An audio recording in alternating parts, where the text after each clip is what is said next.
What's up, brothers and sisters of the faith? I hope you're all doing well, and I hope that you're all trusting in the Lord on this day. Today, I want to tell you the story of Mary and Martha. I'm going to be telling you the story from the book of Luke, chapter 10, verse 38 and down. And it's a very short, very simple story with a very powerful message. So I'm not going to beat around the burning bush. I'm going to jump right into it and just give it to you straight. I could spend an hour talking about this if I wanted to, if I didn't control myself. But I want to get straight to the point with this one. So, Mary and Martha. Jesus and his disciples going into a home. Okay. Now it came to pass, as they went, that he entered into a certain village, and a certain woman named Martha received him into her house. And she had a sister called Mary, which also sat at Jesus' feet and heard his word. But Martha was cumbered about much serving, and came to him and said, Lord, dost thou not care that my sister hath left me to serve alone? Bid her therefore that she help me.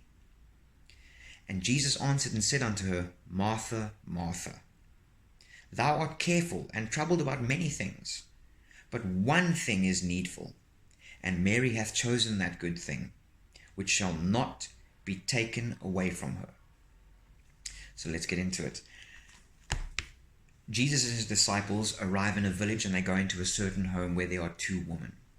When they arrive, they sit down and they begin speaking the word of God. Jesus, the Son of God, begins speaking the word of life, the word of truth, that which comes into our hearts and changes us and brings us to his truth. And when we come to him, he gives us to the Father, and this is the process of salvation.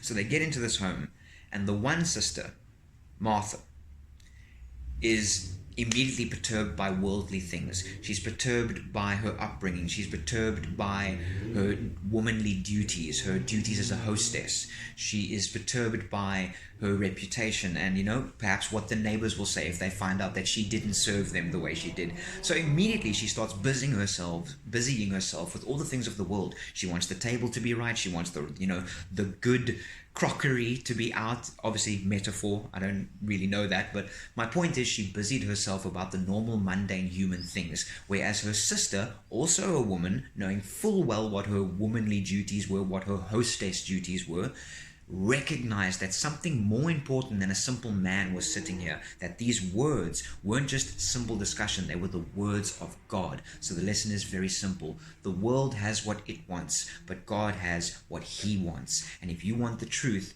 you need to know how to recognize what is important of God and what is important of the world, because Jesus didn't care how tidy that house was, he cared how open the heart was.